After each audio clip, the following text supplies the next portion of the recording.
Bulletin की शुरुआत आंध्र प्रदेश के विजयनगरम के साथ करेंगे, जहां पर रेल हादसा हुआ है।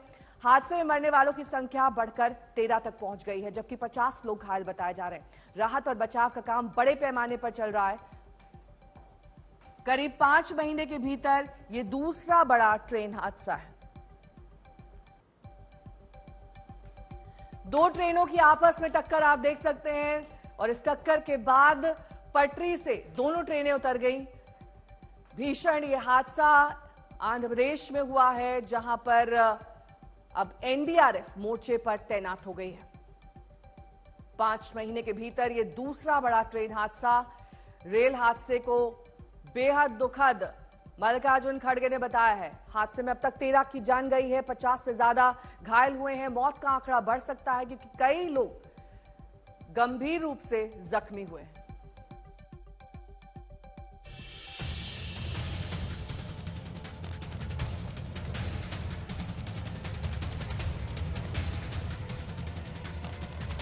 बोगी पर चढ़ी हुई बोगी, क्रेन से बोगियां हटाते राहत कर्मी, पुलिस और आपदा दल की मौजूदगी।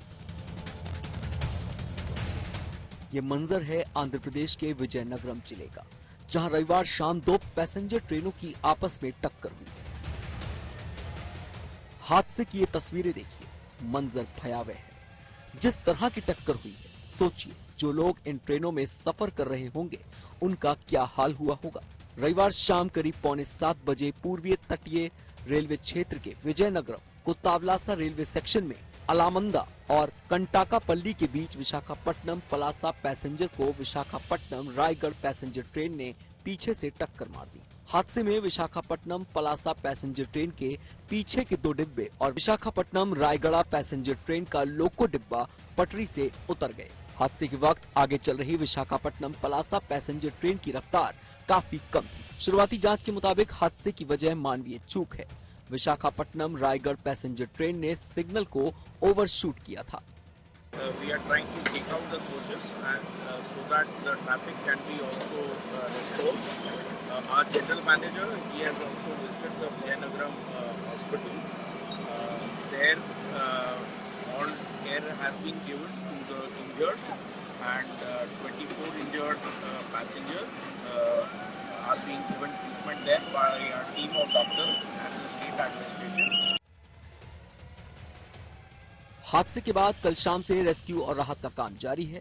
दिल्ली में तत्काल वॉर रूम का गठन कर रेल मंत्री अश्विनी वैष्णव तमाम अधिकारियों के साथ राहत और बचाव कार्य की पल पल की निगरानी करते नजर आए। उधर विजयनगरम के सरकारी अस्पताल में तमाम घायलों का इलाज चल रहा है।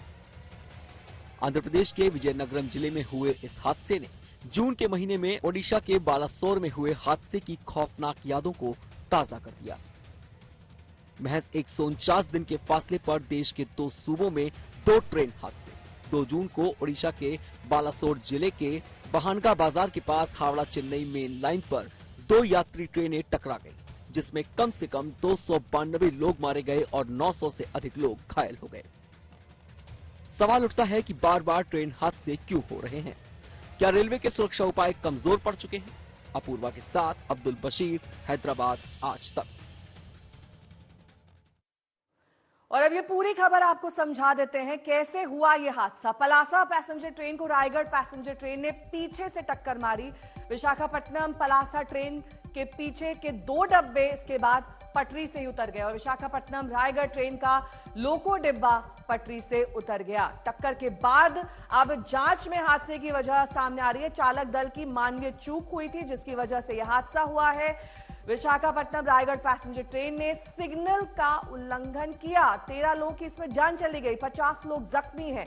जाहिर तौर पर हादसे में काफी ज्यादा नुकसान हुआ है। इस वक्त भी एनडीआरएफ की टीम लगी हुई है लोगों को रेस्क्यू करने में। और इस बीच ये जो ट्रेन हादसा हुआ है, इसको लेकर मल्लिकार्जुन खड़गे का बयान आया। उनका साफ तौर पर यह कहना है कि यह हादसा बेहद दुखद है। इसके साथ ही आपको ये भी दिखा देते हैं कि अब तक इस ट्रेन हादसे में 13 लोग की जो जान गई है, ये कहां पर हुआ है ट्रेन हादसा, इसको नक्शे के जरिए समझिए। विजयनगरम जो कि आंध्र प्रदेश में है, यहां पर ये ट्रेन हादसा हुआ जिसमें 2 ट्रेनों की आपस में टक्कर हुई। इसके बाद दोनों ट्रेनें पटरी से उतर गई और काफी ज्यादा लोग अब डिब्बे में भी फंसे हुए हैं। तस्वीरों से साफ समझ में आ रहा है कि कितना भीषण ये हादसा है। अब्दुल बशीर मेरे सहयोगी इस वक्त तमाम जानकारी के साथ जुड़ गए हैं। अब्दुल, राहत और बचाव का काम कहां तक पहुंचा है? एनडीआरएफ की कितनी टीमें तैनात हैं और इनकी संख्या बढ़ाई जा सकती है क्या? देखिए, राहत और बचाव का काम अभी जारी है। इस जो हादसा कल रात में लगभग 7:15 हुआ, इसके बाद सारे अधिकारी, चाहे वो रेलवे ऑफिशियल्स हो, एनडीआरएफ हो, एसडीआरएफ हो और पुलिस ऑफिशियल्स मौका वारदात पर पहुंचे और वहां से जो राहत और बचाव का काम शुरू किया गया। लगभग 50 लोग जख्मी बताए गए हैं, जिनमें से 24 से ज्यादा अभी भी अस्पताल में चिकित्सा उनका चल रहा है, उनका इलाज चल रहा है। इसके अलावा अगर हम मृतकों की बात करें तो 13 लोग इस घटना में अपनी जान गंवा चुके हैं और ये जो संख्या है ये बढ़ भी सकती है, अधिकारियों का कहना है। अगर हम हादसे की बात करें तो विशाखापट्टनम से जो ट्रेन विशाखापट्टनम में विजयनगरम में ये हादसा हुआ, वहां पर जो है लगभग एक सिग्नल ओवर सिग्नलिंग की वजह से ये हुआ, ऐसा बताया जा रहा है। लेकिन अभी भी पूरी तरीके से जांच इसमें होना बाकी है और जो राहत और बचाव का काम अभी भी जो है वहां पर चल रहा है। कुछ लोग अभी भी उस डिब्बे में, जो 2 डिब्बे पलटे हैं उसमें अभी भी लोग फंसे हुए हैं, उनको निकाला जा रहा है। और जो कई सारी ट्रेनें इस रूट पर चलती हैं उनको अभी जो है डाइवर्ट किया गया, कई सारी ट्रेनों को कैंसिल भी किया गया है। अभी परिस्थिति जो है कल से अभी तक कुछ कंट्रोल में है, लेकिन जो है इस रीजन जो है इस घटना की वजह अभी भी पूर्ण रूप से बाहर आना भी बाकी है। इस समय पूरी दुनिया में लोग कंफ्यूज्ड हैं। वो समझ नहीं पा रहे हैं क्या सही है, क्या गलत है, क्या सच है, क्या झूठ है। और ये स्पष्टता हम आपको अपने इस नए शो में देंगे।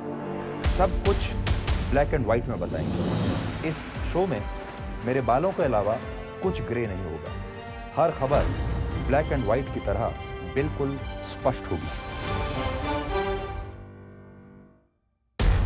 इस समय पूरी दुनिया में लोग कंफ्यूज्ड हैं। वो समझ नहीं पा रहे हैं क्या सही है, क्या गलत है, क्या सच है, क्या झूठ है। और ये स्पष्टता हम आपको अपने इस नए शो में देंगे। सब कुछ ब्लैक एंड व्हाइट में बताएंगे। इस शो में मेरे बालों के अलावा कुछ ग्रे नहीं होगा। हर खबर ब्लैक एंड व्हाइट की तरह बिल्कुल स्पष्ट होगी। इस समय पूरी दुनिया में लोग कंफ्यूज्ड हैं। वो समझ नहीं पा रहे हैं क्या सही है, क्या गलत है, क्या सच है, क्या झूठ है। और ये स्पष्टता हम आपको अपने इस नए शो में देंगे। सब कुछ ब्लैक एंड व्हाइट में बताएंगे। इस शो में मेरे बालों के अलावा कुछ ग्रे नहीं होगा। हर खबर ब्लैक एंड व्हाइट की तरह बिल्कुल स्पष्ट होगी।